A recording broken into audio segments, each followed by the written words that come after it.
the tower is a display of all the past winners, and so your name is on the plaque that will hang in the tower in recognition of your award. Thank you so much. We are delighted to honor you this way.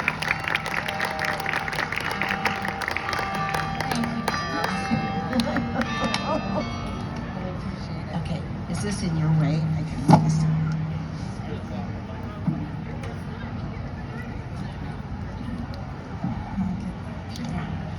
Thank you so much, Carol. Thank you to both of you and for the committee. And I'm just really thrilled to be here, and I'm really honored to be here. So I appreciate all the hard work that everybody put into this, to Roger and everybody who wrote letters of support. You know, I'm really honored to be back in Jefferson, especially with the class of '84. So this is great, right? I'm grateful to be here with my wife, Audrey, who almost won. You almost won.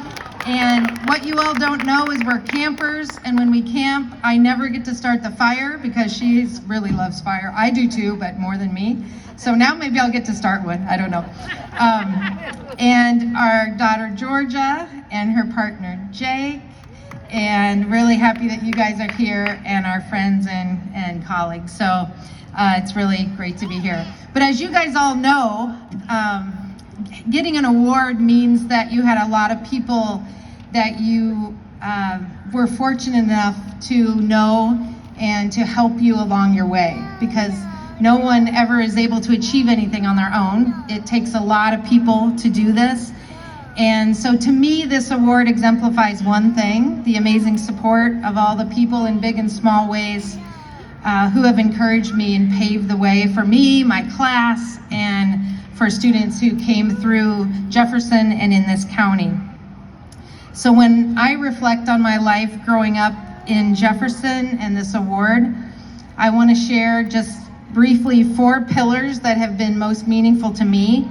And of course, it's the people, and it's the connections and the support we received growing up here. So the first is family, and some of you don't know me, but for those of you who do, in addition to my immediate family, I'd like to share just a little bit about our parents.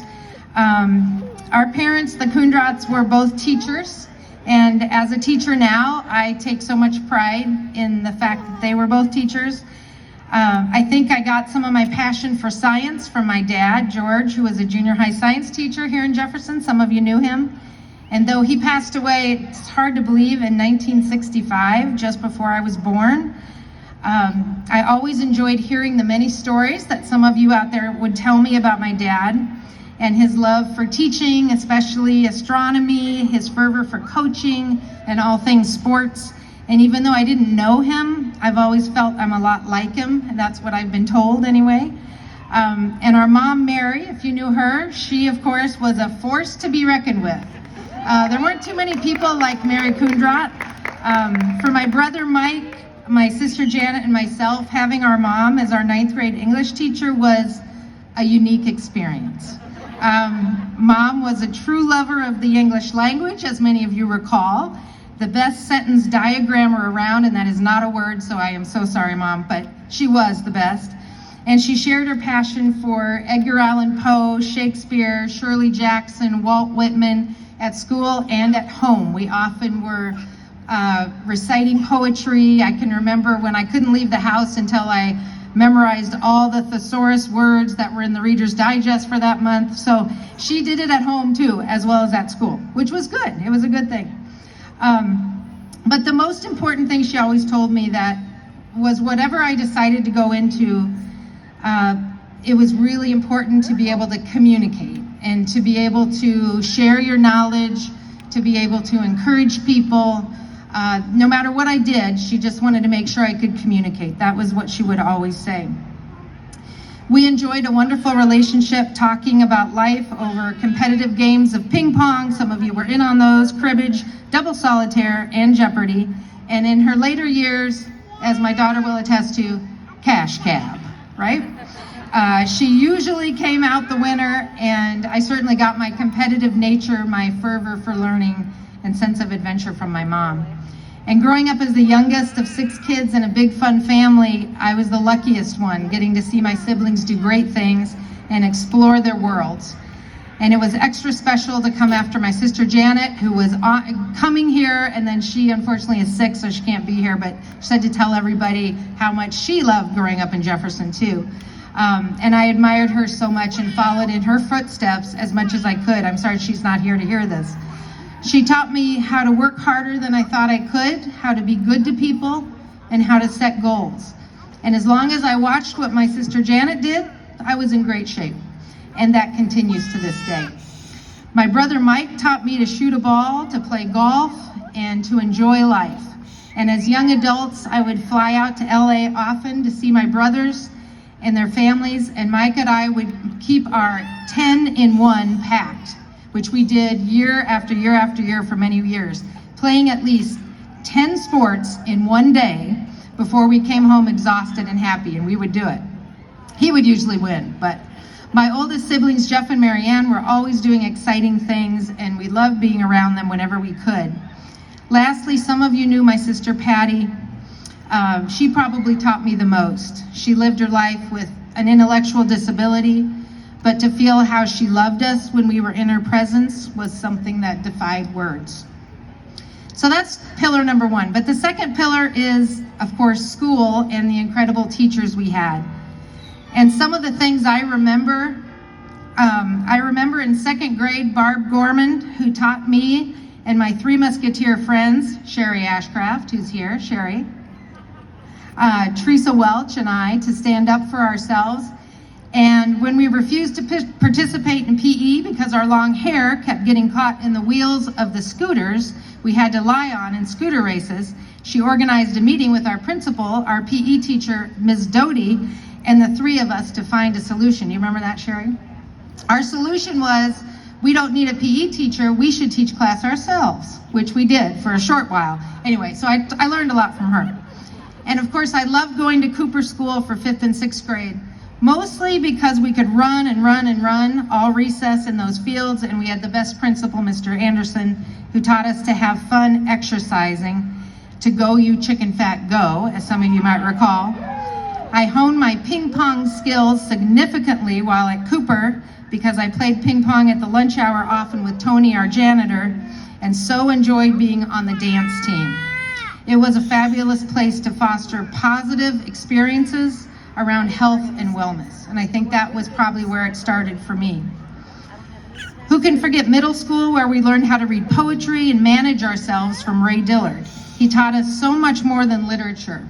My mom and Ray were dear friends, and our family made many trips to the Tetons as kids to meet up with Ray, and that's still my favorite place in the whole United States. In 7th grade for last hour, our teachers decided we could configure our own learning experiences if there was something we were extra passionate about doing and learning. So 2 of my besties, Tracy Zamalik and Susan Timmerman, and I decided we wanted to learn, what else, but to disco dance. The problem was we needed a teacher to agree to show us the ropes. In comes Janet Adamson, who spent countless hours teaching us the hustle and Travolta's Night Fever line dance, 2 of our favorites. Thank you, Janet. Middle school also taught my friends and me to stand up for ourselves when in 7th grade we realized we were only learning history from the lens of the men's perspectives. Where were the women, we asked. When we didn't get a good answer, we formed WOTM, short for Women on the Move, and marched through the halls of the middle school with signs demanding more equitable learning, and we got it. This wasn't squelched, and we made our point. From my work, I know that middle school is an especially important time for girls to build confidence, feel good about themselves and their bodies, and find ways to stay active that are fun and empowering. Lucky for many of us, the amazing Roger Olhausen was our coach for basketball and track. I challenge anyone to find a more caring, supportive, civic-minded person, not only in Greene County, but anywhere. I mean that, Roger. Thank you. After much pleading, he and Rose even opened up the gym so we could have a fun-filled sleepover in 8th grade with the whole team. And we were a feisty group of girls and continue to be, I think. I have such fond memories of my high school sports experiences too, with Dave Hutchcroft, whom I was in touch with recently, coaching basketball, softball, and track. We won a lot, but also had tons of fun while doing it. And speaking of fun, Coach Teresa Green was on our side in volleyball, and we learned what being a team was all about and how to have a blast doing it. Thank you. Later in college, I was coached by two top-notch people who got the most out of their players, Denny Jerome at Waldorf University and Susan Bunton at Minnesota State, who also shaped me as a student athlete and as a person. I love writing today in part because two mentors who guided me provided so much support in high school. Our English teacher, Christy Bershman-Skoglund, and Barb Ball, who worked at the Bee and Herald. Many of you knew them. Christy taught me how to write compelling stories for the Quill, and Barb taught us how to build a student newspaper with countless hours volunteering with us at the paper office. She was also a big advocate for girls' sports, and they're both dear to me to this day. I have to thank Doug Reeder, whom I saw earlier but had to leave, who gave me a shot to help him out at KDLS Radio all through high school. I got to be the fill-in morning show host when he was off at the state wrestling tournament or other meetings, and that was the best experience I could have asked for. I still love radio, podcasts, and doing interviews because of that early opportunity. The third pillar I just want to mention is community, all of us. I'm so grateful to all the adults who raised me in addition to my mom. The McDermotts, the Olhausens, the Larsons, the Brevards, the McAtees, the Trosts, the Rennernecks, the Lanes, many, many more, and especially Avon Linduska, my mom's best friend. She was like a mom to me and Janet. This is just what people did when we were growing up. People would just step up and be our family, and I'm so grateful for that. I'm so thankful for people like Peg Waymeyer and Linda Cochran, early softball coaches and mentors who ignited my excitement for sports. And much later in high school, it was Jerry Wolf, our tried and true bus driver, who always gave us great advice. I forwarded on to my own daughter, Georgia, who's here, when I coached her softball teams. Hit them where they ain't, Susie. That's what he would say. Remember that, guys? It's people like registered dietitian Pat Savek, my mentor at the Greene County Medical Center back in the summers of '87 and '88, who took me under her wing when I was in college so I could learn how to be a dietitian. Still a dear friend, Pat called us yesterday as we were on the way to Des Moines to congratulate me, and we had a wonderful talk. And that's dedication. I also remember the kindness of Catherine Jenko, who taught me how to cook for the patients, and all the staff who were so gracious to me to help me learn how to run a hospital kitchen. And as a teller at Jefferson State Bank, it was Holly Roberts and her staff who were so kind to me and taught me the business of being a teller. So as you can see, when you grow up in Jefferson, it's a whole lot of people who help you grow up and teach you. The fourth pillar is my dear friends and colleagues. Class of '84, let's hear it. We grew up with a great group of kids who knew how to have fun and work hard. Being a part of the class of 1984 helped me become who I am. And when I had the idea to write my recent book, Eat, Move, Groove, who gave me feedback and ideas every step of the way? It was many of you, Deanne, Julie, Chris, Tracy, Susan, Deb, Sue, just to name a few. Thank you guys so much. We hit the jackpot with our class of 1984. And throughout my career in sports and wellness, I've had the good fortune to find positive, encouraging colleagues like Vicki Tronchetti and Sherry Barnes from my cardiac rehab days at Mercy in Des Moines some 35 years ago when we started working together, who remain dear friends. On my Eat, Move, Groove team, I have former mentors from the University of Illinois, former students from Milwaukee, former colleagues from around the country, and even my dear Jefferson friend for the last 50 years and well-being advocate, Deanne McAtee. Thank you, Dee. I'm so grateful to be standing here and receive this award. We all know Jefferson is a very special place. It's the people who make it so. Growing up in Jefferson, I always felt I had one foot firmly grounded here, which has given me confidence and support. That helped me as I worked to blend my experiences and background with my passion and expertise to carve out a career that has been a lot of fun, that I think has made a difference in people's lives. To all of the amazing people whom I mentioned and many more who know who you are, thank you for helping me and the thousands of students through Greene County who find their way into the world because of all of you. This fall, my wife and I will be embarking on a year-long Eat, Move, Groove book tour around the country in our camper van, which is a dream come true. We'd love to make a stop wherever you are. So you can follow along at Eat, Move, Groove. You can find us.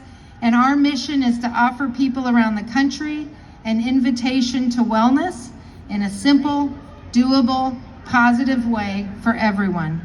Please join me at 3 tomorrow at the community center or tonight. I'd love to see you. And again, thank you, everyone.